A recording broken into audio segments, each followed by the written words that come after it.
an announcement from the president of the Announcement. The announcement.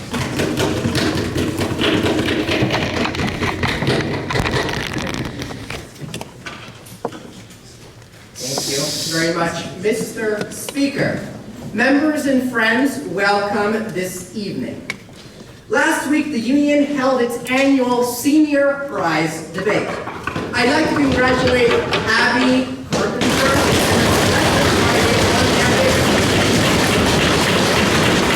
and I would also like to recognize my two predecessors, Brennan Columbia Walsh and Leo Greenberg, for coming in second with the Conservative Party. And in third place, we have the Federalist Party, represented by William, Darcy, and Emma Petressa. And also, Mr. Speaker, congratulations to the Independent Party and the Party for winning the best election. To our seniors, thank you very much for your dedication to the union. I hope you look back on your time here with great pride and fond memories. You will be deeply missed. Now, Mr. Speaker, on a less sentimental note, this week, aside from our debate on Saturday, April 4th, from 10 post-meridium to 1 ante-meridium, the Yale Political Union will be hosting a formal at St. Anthony Hall with a pregame at the Saybrook Club starting at 9 right. Dress to impress and be sure to bring all of your friends, Mr. Speaker. I will. Now, turning to tonight's programming, I'm especially excited to welcome everyone to our final joint debate of the semester. It is my privilege to now introduce our two esteemed guests. Professor Melissa Murray is a graduate of the University of Virginia and Yale Law School.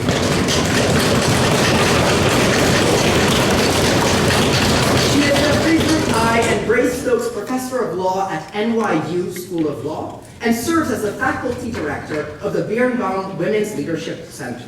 She previously served as the interim dean of UC Berkeley School of Law and is widely known as a co-host of the Strict Scrutiny.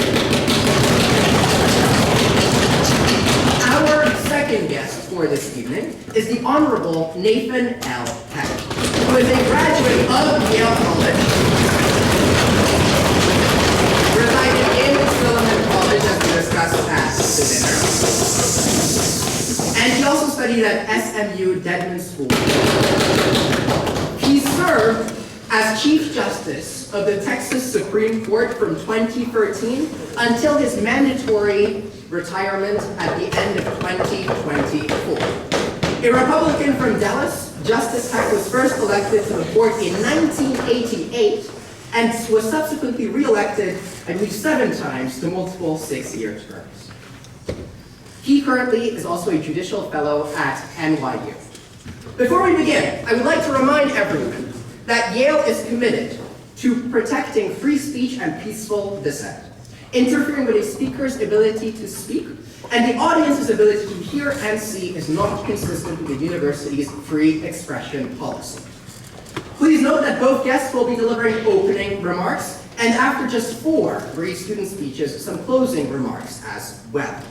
Audience members are asked to state the duration of the event, but if they must leave, they ought to do so respectfully and quietly. And with that, Mr. Speaker, I move that the Yale Political Union debate resolve reject originalism. Second, no objection. So moved. Is there perhaps a first docketed speech in the affirmative? For the speech. Speech.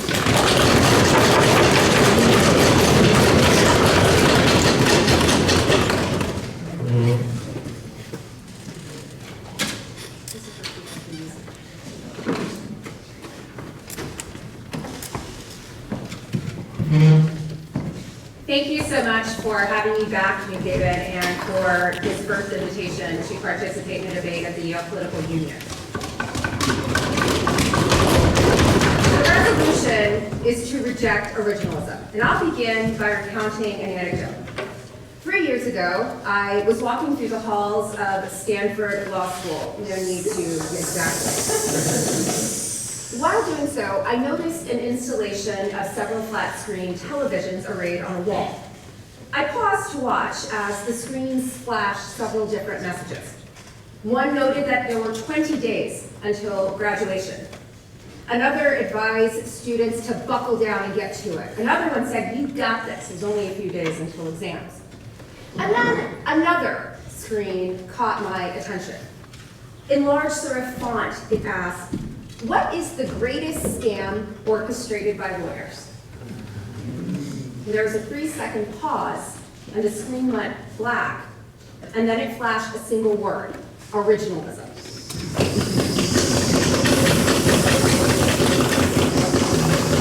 That screen was correct. Originalism is a theory of constitutional interpretation that maintains that the Constitution should be read based on its original fixed public meaning at the time it was adopted. It emphasizes that constitutional meaning is stable and that constitutional change should proceed exclusively through the Article 5 amendment process. But to my mind, originalism can be summed up to just what that television screen in Palo Alto said, a scam. Before I get into that, let me begin first by acknowledging why the method of originalism as a theory of constitutional interpretation is so seductive.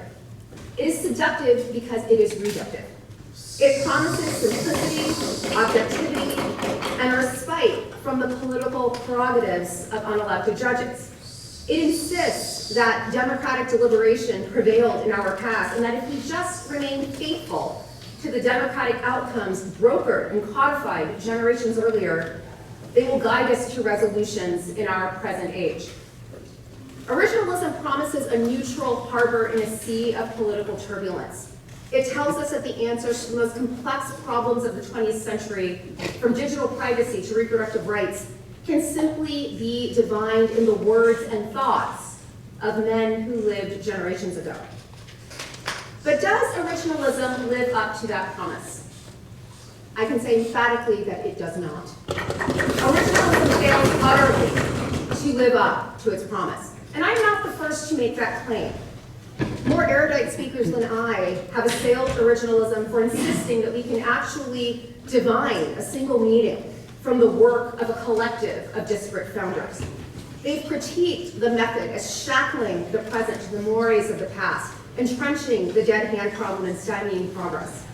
They maintain that originalism marginalizes certain voices while unduly prioritizing others. They argue that it is a method that leads inexorably to regressive outcomes. And indeed, that is the purpose for which it is deployed. I don't necessarily disagree with any of that, so my remarks will only touch on some of those themes. Instead, I want to emphasize that I am not opposed to originalism in principle or theory. What I object to is how originalism is currently practiced, which, in my mind, depends on a selective and itinerant account of history that is outcome-driven and intellectually dishonest.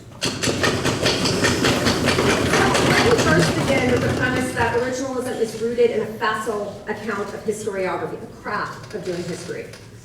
Originalists claim that they are merely calling balls and strikes based on original public meaning. They insist that by simply canvassing the historical record, we can divine the answers to present-day problems.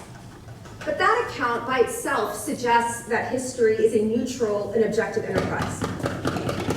But anyone who is marginally acquainted with history as a discipline and historiography as a practice would scoff at that suggestion.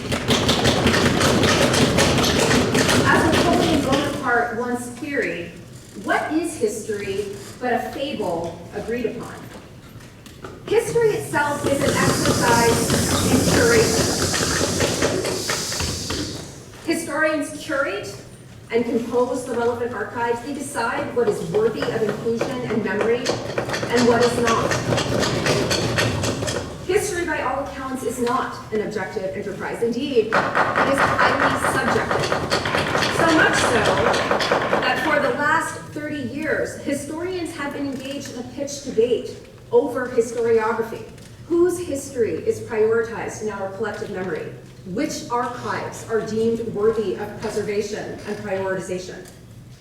We cannot think about what it means to do originalism, to rely on history, without accounting for these deep debates among historians over the very nature of their craft.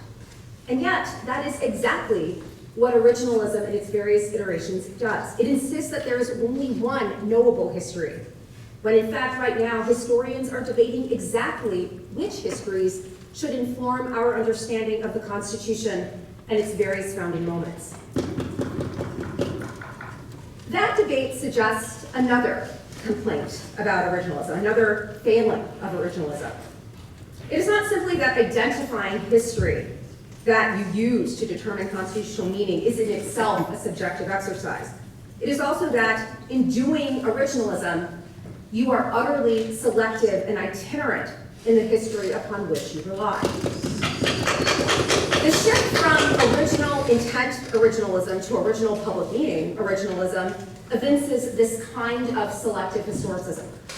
When originalism first emerged from the hothouse of the 1980s conservative legal movement, it professed to focus on the founders' intentions. Then, when critics rightly noted that there were many founders and no concrete way of assigning a single intention to the group, originalism shifted to prioritize a vague and unstated notion of original public meaning, the equally flawed view that certain terms and content had a single meaning in the minds of the public. This is all to say that every time a flaw in the methodology is noted, the goalposts change. Originalists are like Peanuts cartoons, with Lucy removing the football just as Charlie Brown gets up to kick it. The current debate over birthright citizenship is emblematic of how originalism cherry-picks favorable history while eliding less favorable history. Section 1, Clause 1 of the 14th Amendment reads as follows. All persons born or naturalized in the United States and subject to the jurisdiction thereof are citizens of the United States and of the state wherein they reside. As a textual matter, it is straightforward. If you can read, you can understand this. But some originalists argue that the text alone cannot determine the meaning of the citizenship clause. And so they argue we must look to history to determine the meaning of this provision of the 14th Amendment at the time of its ratification. And what is the history that they find to be determinative? Well, these originalists argue that the 14th Amendment citizenship clause was intended to repudiate and overrule the Supreme Court's 1857 decision in Dred Scott versus Stanford, which said that African Americans, whether free or enslaved, could never be citizens of the United States.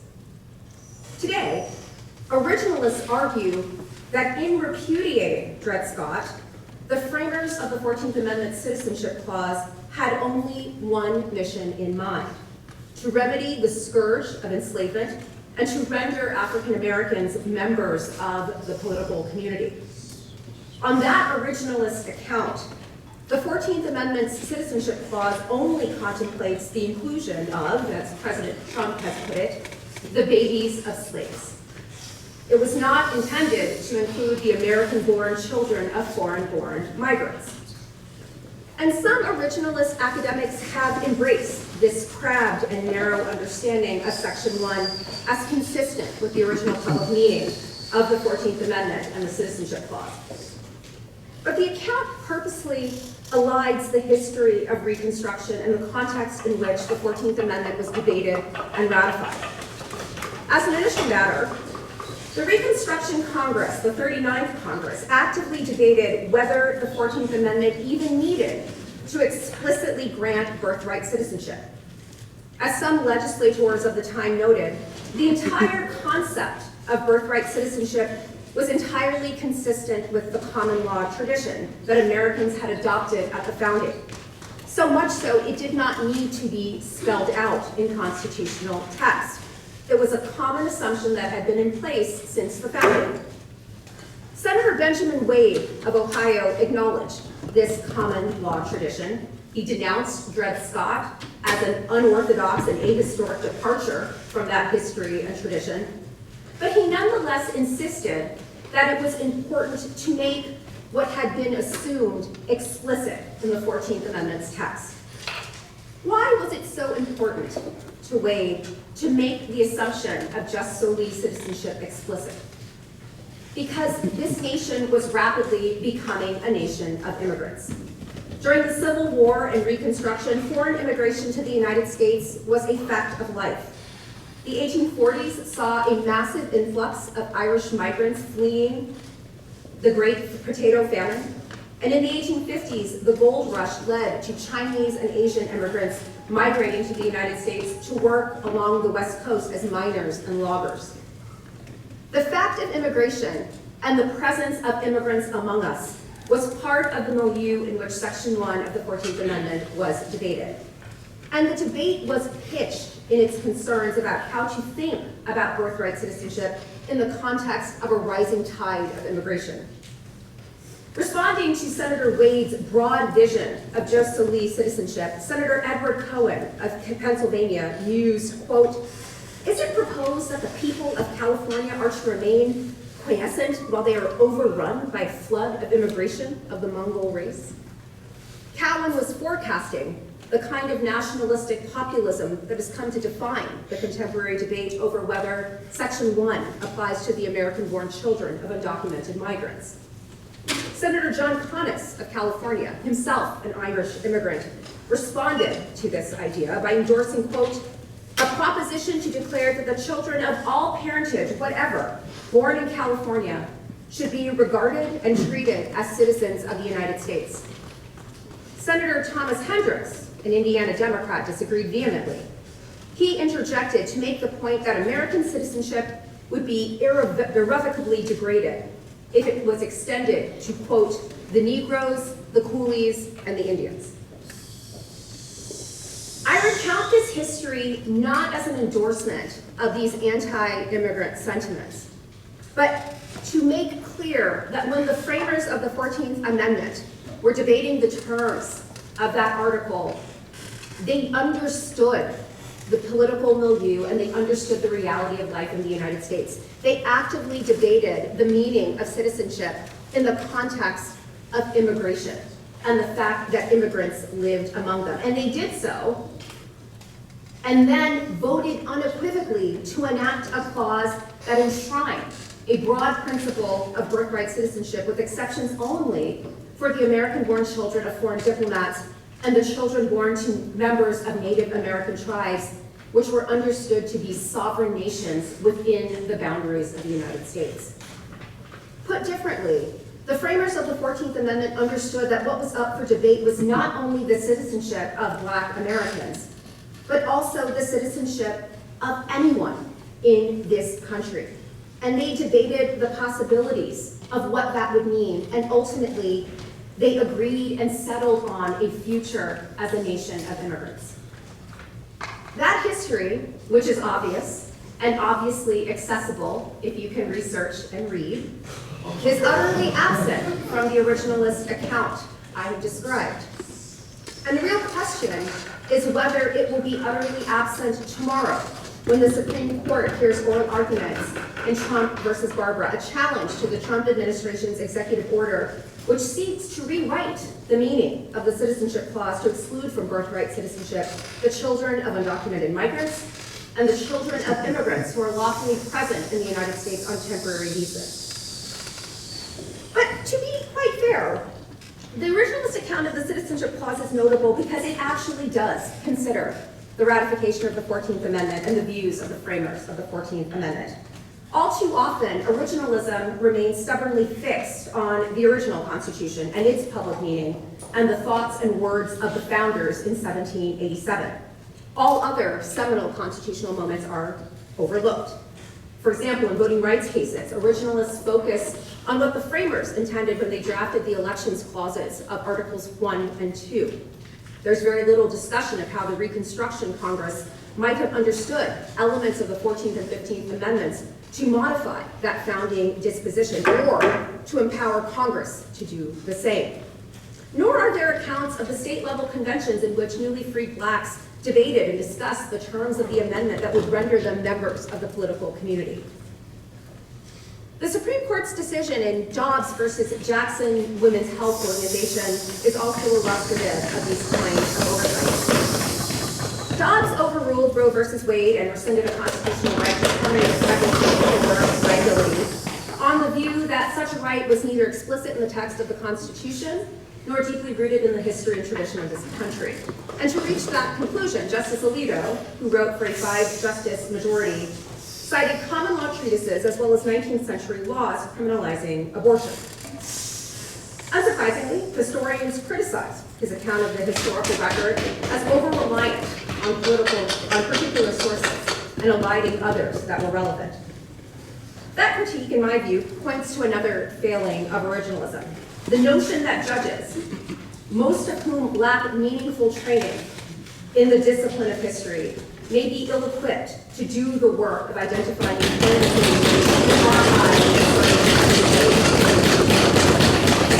But putting that critique of the method and Justice Alito to the side, let me focus on a different family of Dobbs's originalism.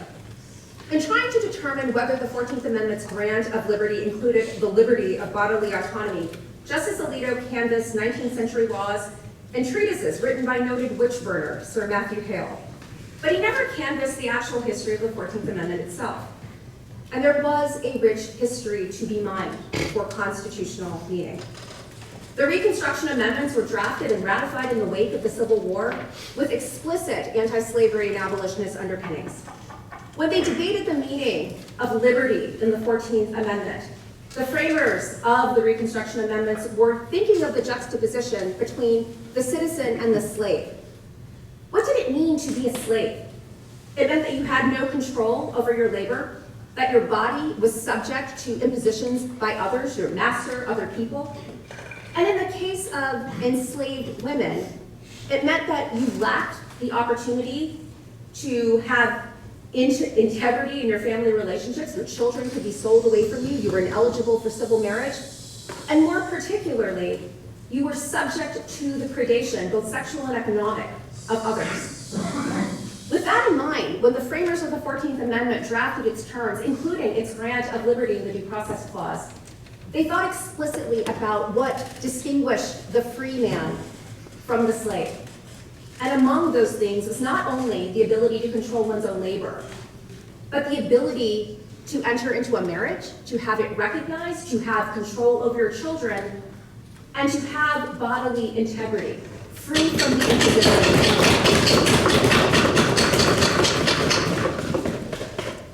And this was also part of the original public meaning of the clause.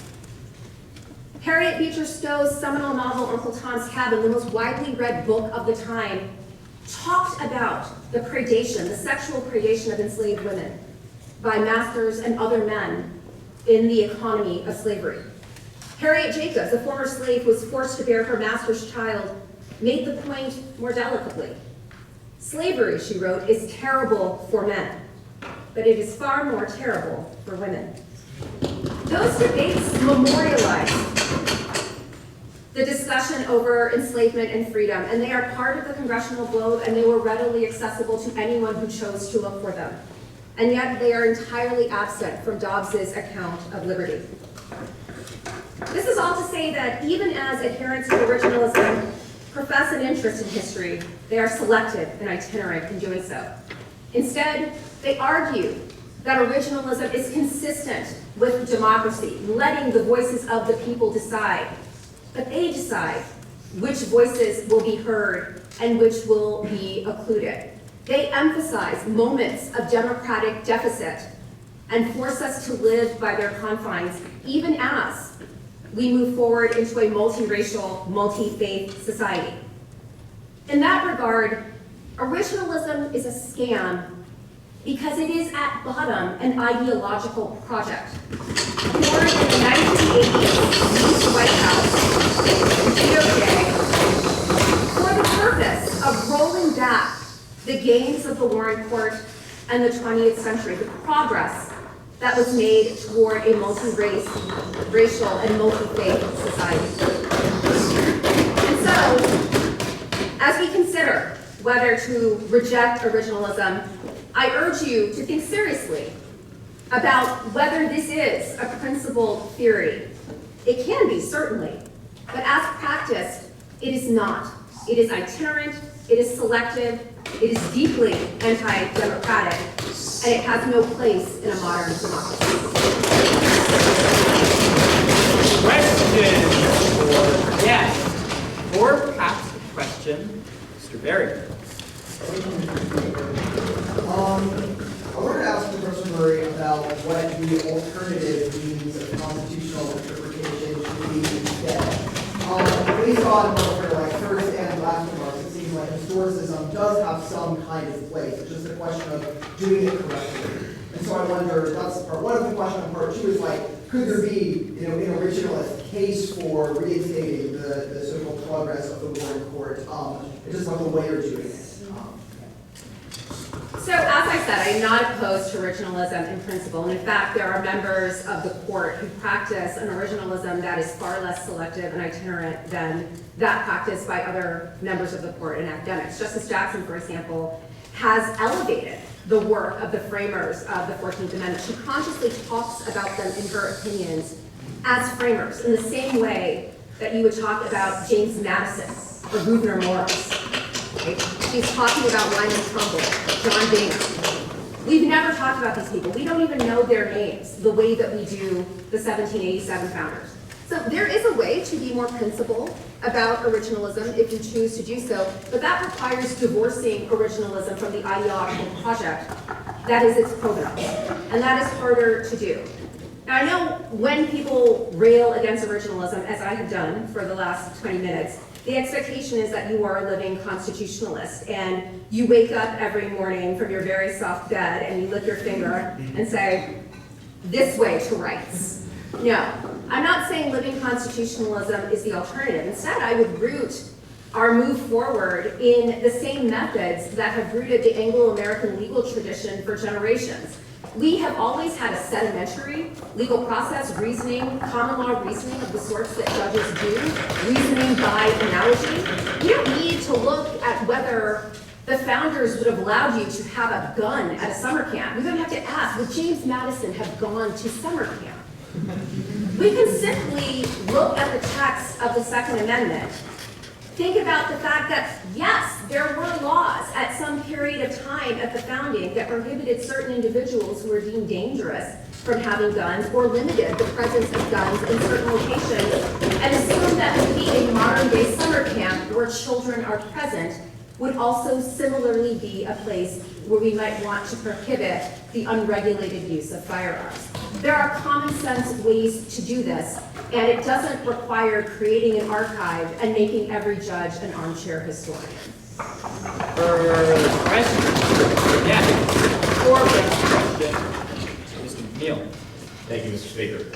Professor Murray, thank you for being here. I'm a huge fan of the pod. And Chief Justice Hecht, thank you as well for your service to our state. I'm kind of curious about, I'm not hacked at heart, so I have to ask the question, and you don't talk about so much on the pod. It's like, where do we go from here, right? I was recently at a campaign event named Grant Plattner, and he was like, we need to pack the court, impeach members in the court, whatever, to fix this originalism, which is politically motivated. Right, but as a legal scholar yourself, do you think that's the best way to remedy this, or do we wage someone more like the Copes and the Holmans did to get originalism in the first place to get it out? How do we remedy the fact that originalism is here in a 6-3 majority on the court? So originalism is here, as we say. It has been seeded and embedded in our legal culture through moneyed interests that are invested in its success. I've always been a believer in using the master's tools to dismantle the master's house, and I think there's plenty of history on our side that could make the case for an originalist understanding that is less regressive than the one that we've been given. Now, obviously, some of that is limited by the nature of the courts, but again, these things are projects that are long-standing, that were orchestrated and carefully stewarded to yield these outcomes. You can similarly work backwards to do the opposite. We just have to be aware of what the campaign was, think about its consequences, and actively plan to do the opposite and to move in a different direction. Further questions for yes, or perhaps a penultimate question, Chairman. Thank you very much, Mr. Speaker. I'm curious how the guest company should handle success. I'm also curious about how the guest company should handle failure. in the sense that if there is a disagreement that isn't inherently by an originalist, but by someone who could perhaps be in the lady's intellectual sphere, is the correct analysis or the correct conclusion to say that like we have now decided on something that is like present, that is like intellectually not originalist, and just like what we're going to move forward with? Or is the conclusion to attack the person in the guest's own embankment and say that this person is simply wrong or inexperienced as the lady talked, admittedly some lawyers can be? Sir, what? Or perhaps Clarification. Sure, of course. So, I mean, like the lady identifies that constitutional. You can just call me the professor. Right. The professor identifies that constitutional interpretation is not like exclusively binary. And so like in acknowledging that there are like contemporaries who are like intellectually going to be like consistent with the lady, like sometimes there's going to be like the professor, sometimes there's going to be disagreement. How does the professor handle disagreement within her own camp? I think there are disagreements even within originalism right now. And so all of the sides have fractures and fissures. Like again, there's no one truth here. And I think that again undermines the whole account of originalism and its idea that there is some knowable history that will point us to a single resolution. Right now, there are some originalists who agree with me that the debates over the 14th Amendment citizenship clause are dispositive, and they grant just and leave citizenship to anyone born in the United States regardless of their parentage. And there's a camp of originalists who disagree. Within my own movement, there are those who believe that the best way to move forward is wholesale reform of the court, whether that is through term limits or changing the number of members on the court or limiting the court's jurisdiction so that it cannot hear certain kinds of things. I'm not of that camp. I don't disparage it. Those are reasonable positions to hold, just as I think originalism is a reasonable position one could hold. My disagreement with originalism is that the way it is practiced is not consistent with history as it is done. It is intellectually dishonest, and it is outcome driven. And once we talk about that and address that, maybe we can move forward to an originalism that is acceptable to people along all points of the ideological spectrum. Or perhaps the final question. Mr. Pierce. Thank you, Mr. Speaker. I'm here. The guest seems to be a textualist. I wonder by what standard does the guest, give merit to the Constitution and its writing? Is it just, as a practical concession, or does the guest actually ascribe some good to the, what has been written in the Constitution? I didn't say I was a textualist. I said I could read. And I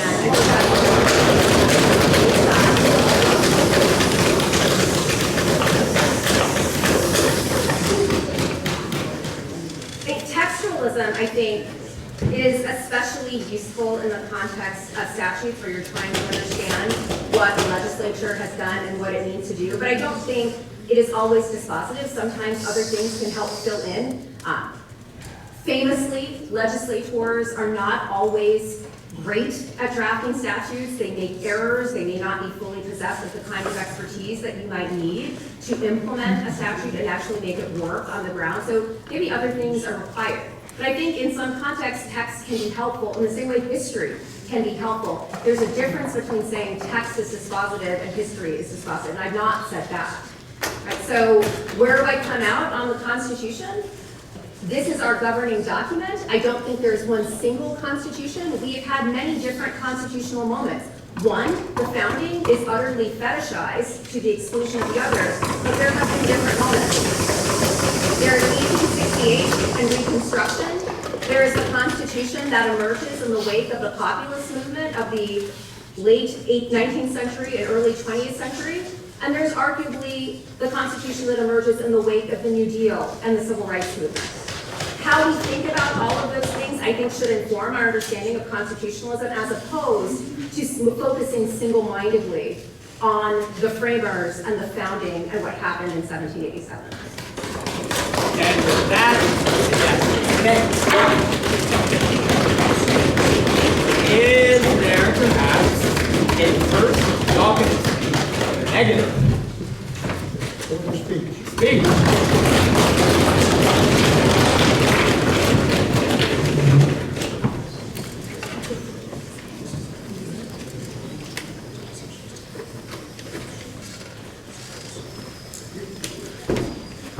Thank you very much. Thank you for the invitation to come back to my old campus.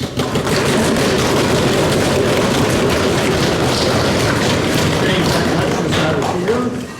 My favorite political union story is I was driving my roommate, who was president of a political union, and our guest, Ambassador Sergeant Shriver, to the airport in Hartford. And he had made us late, and so we were trying to catch the plane, and I got stopped for speeding. The ambassador said, "Tell them who we are and let us go." I said, "No, I'm not going to do that." I was in a giant Buick that my grandmother had given me. It had New Mexico license plates, which is where I was from. I had a New Mexico driver's license, and when the officer came up to me, he said, "Are you from New Mexico?" And I said, "Yes, sir." He said, "Do they have speed limits in New Mexico?" I said, "Some places." He said, "Do they enforce them?" And I said, "Some places." He said, "Well, we enforce them here, slow it down." So I said, "Yes, sir," and recognized at that moment it was better to be from New Mexico than to be an ambassador of the United States.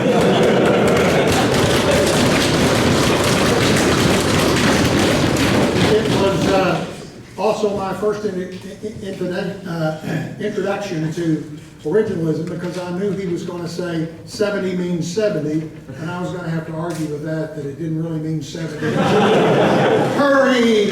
You're racing down the road, you had somebody important, it could be more than 70. I wasn't going to make that argument, I didn't. It's good to be with my distinguished New York NYU colleague, Professor Murray, and to debate this important issue. But I will say that the resolution we're here on this evening is whether to reject originalism. And what I heard very plainly from her remarks is we should reject originalists. Well, I could probably agree with that if you give me a list. But should we reject originalism because it doesn't work, or do we reject it because some of the people who want to use it misuse it? And in my view, much of this comes down to the meanings of words. The Constitution, the framers and the ratifiers thought it was very important to write the words down. So they spent a long time arguing about it back and forth, and then it was very important to have buy-in from the 13 colonies.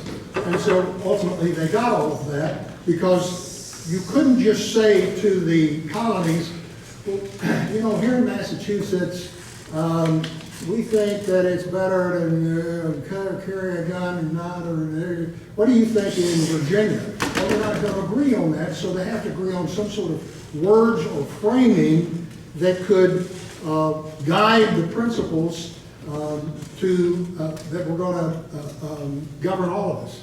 And they were very mistrustful of majorities. And they were afraid that majorities would take over one way, and then another way, and then another way. And so they made it very hard to amend the Constitution. I'll just skip to the end and then come back to a little later. If we're going to let judges decide what the Constitution means, you want 9 judges appointed by the current president to decide? You don't have to hold up your hands. If you want judges to decide what the Constitution means, you want 9 judges appointed by President Biden, President Obama, President Bush. All right. So, do we want to? We need to hang our hats on something, and the words have to be fundamental to those decisions. The arguments against originalism there's substance to all of it. I cannot deny that. Are constitutions supposed to have fixed meanings? Well, yes, in some sense, but not in the sense of the details of current life. There's no way the framers could have anticipated the 21st century. But that doesn't mean that they weren't respectful of privacy, that they weren't respectful, that they didn't want kings, that they wanted a majoritarian rule. It was just that they were, it was important to them that they had those things written down. And I will say this, and sometimes in our debates, we focus on what the framers thought. Well, the framers thought everything there was. There was a very disparate group of people. They had lots of arguments. Even after they got out of the room and they signed it, the Federalist Papers are full of the debates about what the Constitution said and what it should be, and what it should mean. But even though they had different views, we should look at, and this is certainly true in Texas, the Texas Constitution. You look at the ratifier. You look at what did the people think that voted for it. And the people who voted for the United States Constitution were the legislators in the 13 states who had constituents back home and were trying to get something that they thought their constituents could live with. Is originalism in tension with textualism? Oh, well, maybe, I don't know. You can pick at words. The problem with the arguments for and against textualism and originalism is they all go too far. Either you want to look at that persnickety, look at the grammar, and you want to look up the words in the dictionary and say it's held to that, when all of us know we don't talk like that. We talk more generally than that, and so did the framers, and so textualism and originalism have to have a realistic aspect to them. The argument is that fixed meaning to the Constitution is anti-democratic. Well,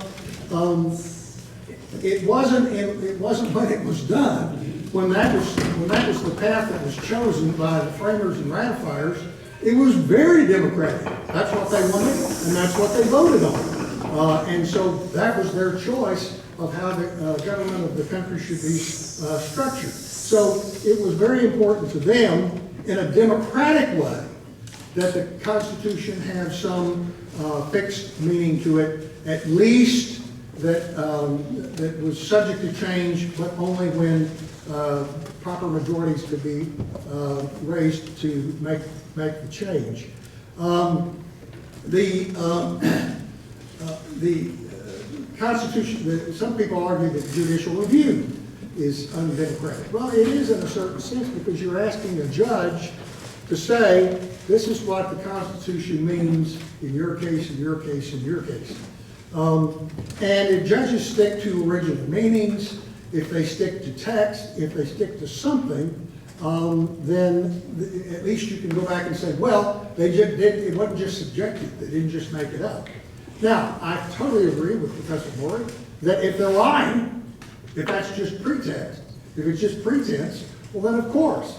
But there's a tool for that, there's a remedy for that, and that's reversible. And you say, you don't get to decide. But if you don't have, if it's just up to the subjective view of the judge who's deciding the case, then you're left with basically nothing. Originalism provides something. The argument is that judges can't be historians. Of course they can. Judges can't be accountants. They can't be surveyors. They can't be economists. They can't be scientists. They can't be all these kinds of things, and yet those issues come up in their cases. And when they come up, do you ever hear a judge saying, oh, well, I think science is this or that or something else?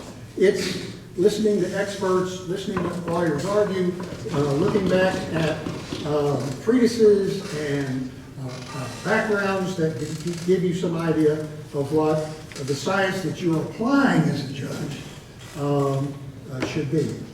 The argument is judges are going to get it wrong. Well, I was a judge for 43 years. I never got it wrong, but lots of judges. It's what it is. But lots of judges do get it wrong. And when they do, there are alternatives to that. You can change the law, you can reverse them, you can do something to make the cases come out the way they should and differently. And two last things. It's too hard to amend the Constitution. Well, not when you really need to, it's not. We abolished slavery. We adopted the right to vote. We adopted the income tax. Okay, so you got that one wrong. I'm sorry. But we have direct election of senators. Prohibition, we got that one wrong. But we realized that. We come back a little later and said, no. So there are ways to amend it, and we have amended it when we thought it was important. The case tomorrow is an interesting case. In my view, the case is a fight between originalists. The fight is not originalists versus somebody else.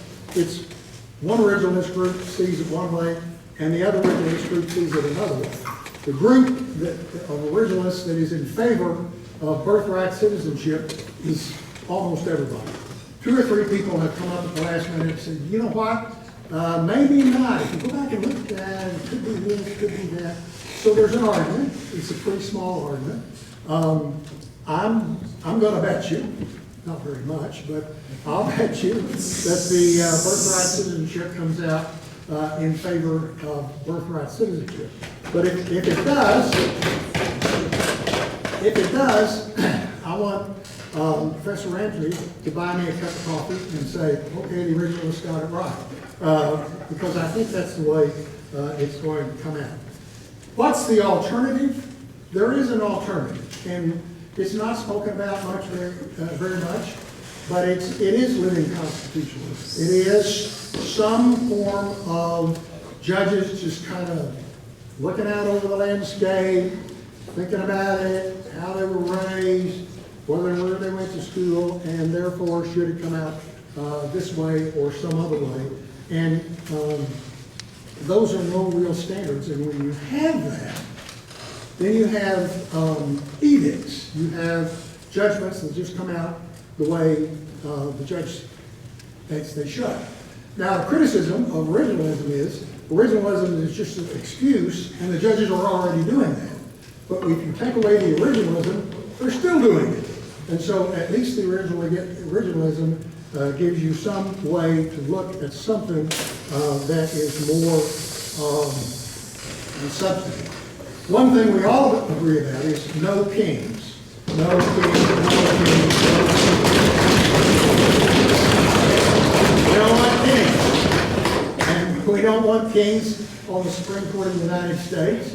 We don't want kings in the White House. We don't want kings in the legislature. We don't want kings. So the threat from the living constitutionalists, or the only other alternative so far to originalism, is that these people will just make up the decision on their own, using values that are important to them and maybe are important to us, but in the next election, in the next selection cycle, in the next confirmation process, it turns out a different way.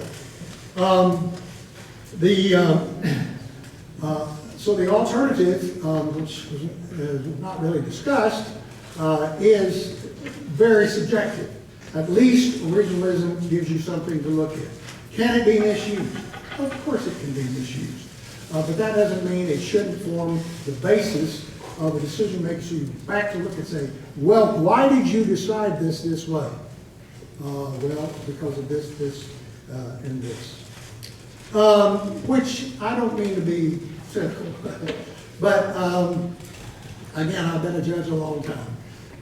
But I think the bottom line of the debates, not just this one, but debates on these subjects, is how's it going to come out? Which way comes it? renders the decision my way, which way goes for somebody that I don't support that. And that's the bottom, kind of the driving force of the debates, is how is it going to come out. So I just leave you with this passage. It's one of my favorite. I quoted it early in Opinion years and years ago, but it's from Alice in Wonderland. And she and Humpty Dumpty were having a debate about what some words meant. And Humpty Dumpty said to her, when I use a word, it means just what I choose it to mean, nothing more and nothing less. The question is, Alice said, whether you can make words mean so many different things. The question is, said Humpty Dumpty, which is to be master? That's all. I'm with Alice. The debate is over. Who is to be master? Who is to control these decisions? And to some lesser extent, how is that going to be done? I would prefer to stick with the original words. Thank you for having me. Yes. Question. The FLL. Thank you, Speaker. And thank you to our guest for a good speech. I'm curious to know whether it would be preferable, in the gentleman's eyes, to have originalism selectively and subjectively applied, or to have a subjective metric applied. Why is originalism subjectively applied better or worse than some other subjective alternative? I don't think it is. But I don't think the other side has anything but subjective, and I think originalists do have something more than subjective. People who misuse the doctrine may err on the side of subjectivity, they might not follow the objective leads, they may misuse the doctrine, but at least there's a way to get to an objectivism answer that the other side doesn't have at all. Further questions? Perhaps a question, Chairman. So, hearing the guest's speech, I'm reminded that the federal judiciary is probably a little more powerful than it used to be. That perhaps the problem with the federal judiciary is not that it isn't originalist enough, or that it's too originalist. It's actually that the cases that come before it are, in the eyes of some, the primary lawmaking mechanism of the United States. Does the guest agree with this? Does the guest agree that federal judges generally have too much power, more power arguably than John Marshall and Joseph Story had all those years ago? Oh, well, my wife's a federal judge, and she says not. If you tell her I said yes, I'm going to be in big trouble. So, but I don't think that's, I mean, you can make that criticism, and I think when you look back over time, to some extent, the democracy has ceded some of these hard issues to the judiciary. That's what we did. I think that's what we did in Brown versus Board of Education. If we had pushed the issue back at the time, you know, I was barely alive then, but if we had pushed the issue back at the time, it would be very hard to justify segregated public schools, and that would have won out in just a Republican setting, not a Republican, not a party setting, just in a Democratic setting over time. But it is what it is, and federal judges don't seek power, it's thrust upon them. People come to them and say, decide this case, and you can say yes or no, but if you say no, then you have to think about, am I not doing my job because I'm not deciding the cases that are Or perhaps a penultimate question. Mr. McKeon.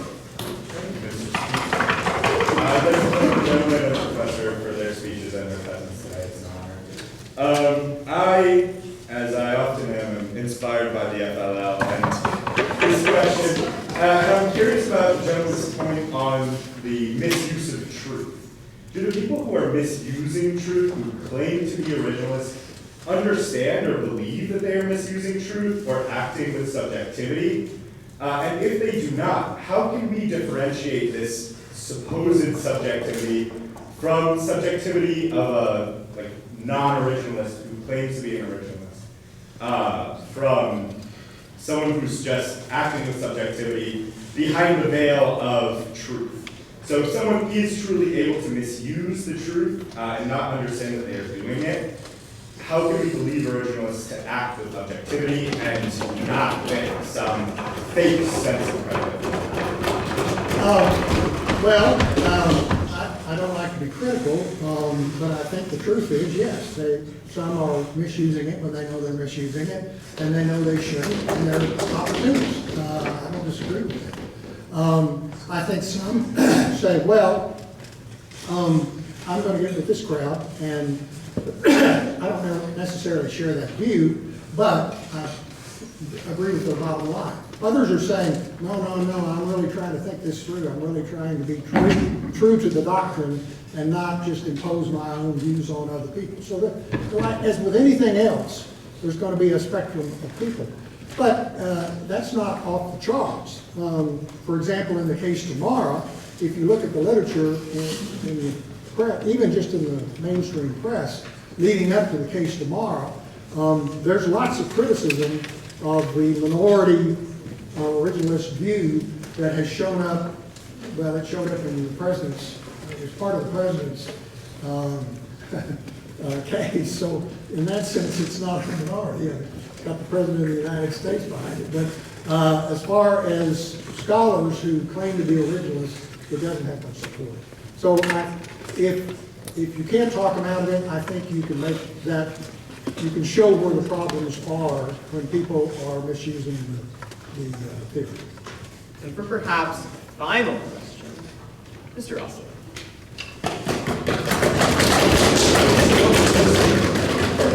Ever since my college days, I've never quite understood what the originalists, what their contention has been. Because often when folks argue against originalism to me, it sounds as though they believe that other legal traditions are not concerned with the historical context of the Constitution, they're not concerned with how the Constitution was written, they're not really concerned with what the Constitution primarily says.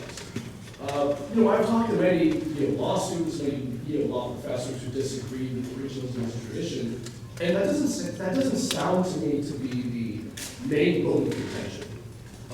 Because it seems to me that every literary legal tradition within the United States is intensely invested in historical content, historical development of the Constitution as legal doctrine and infrastructure, how the country governs itself. So can the professor or the judge, there we go, can you perhaps speak a little bit more on what exactly differentiates the originalists from other legal traditions beyond, like, the presupposition that, like, we should read the Constitution? Well, the debate is how far do you feel comfortable straying from the words that were understood at the time. Now, I say that, saying as I have, that that's a very complicated question.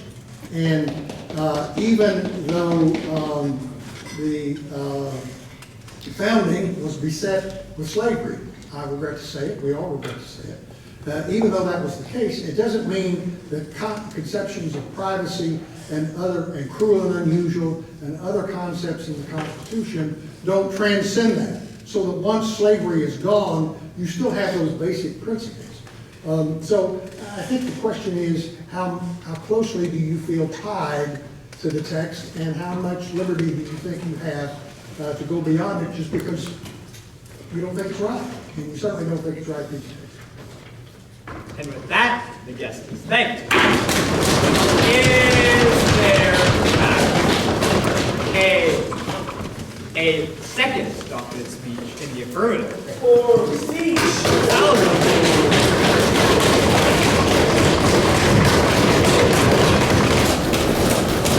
Are there perhaps closing remarks from Chief Justice Hecht?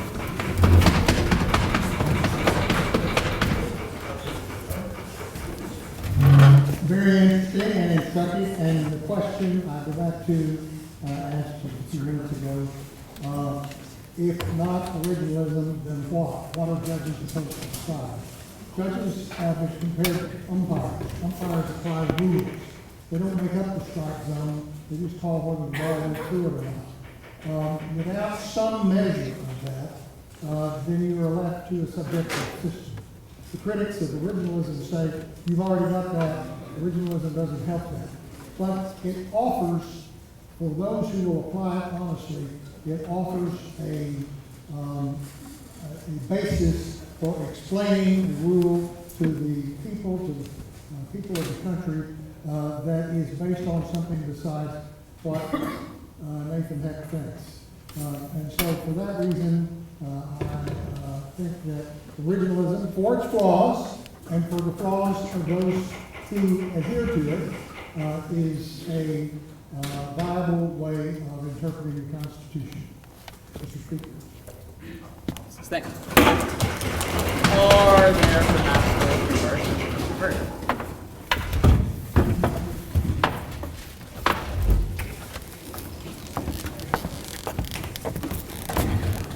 So again, thank you for having me tonight. It's an odd position to be in here, not just as an alumna of the law school, but as the parent of an admitted student. And so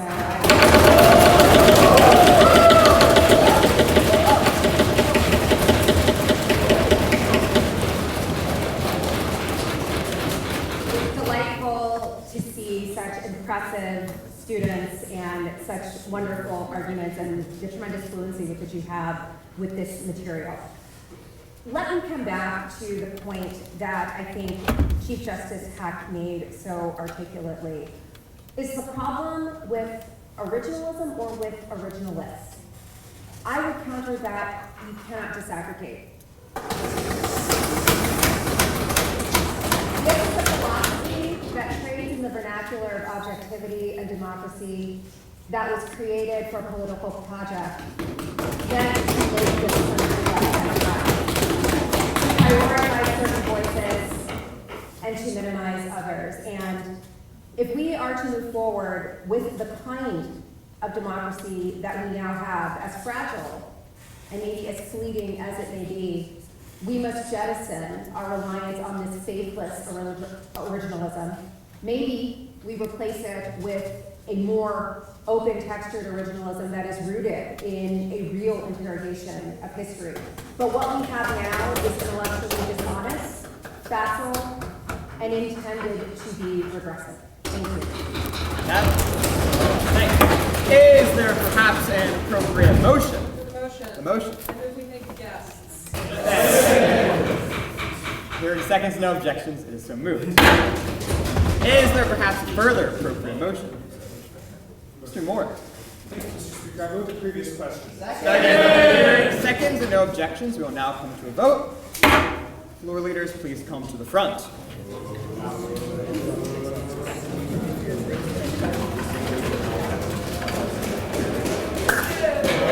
All those in the affirmative of the resolution resolved to reject originalism, please raise your hand and raise it high.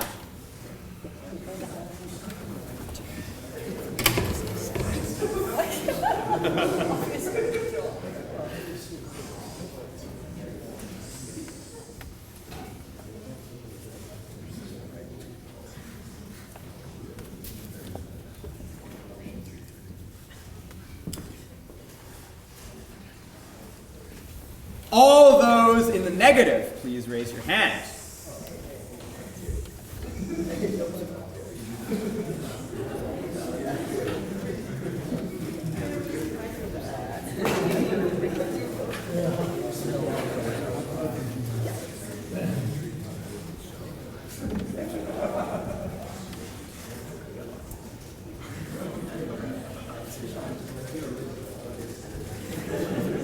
All those abstaining.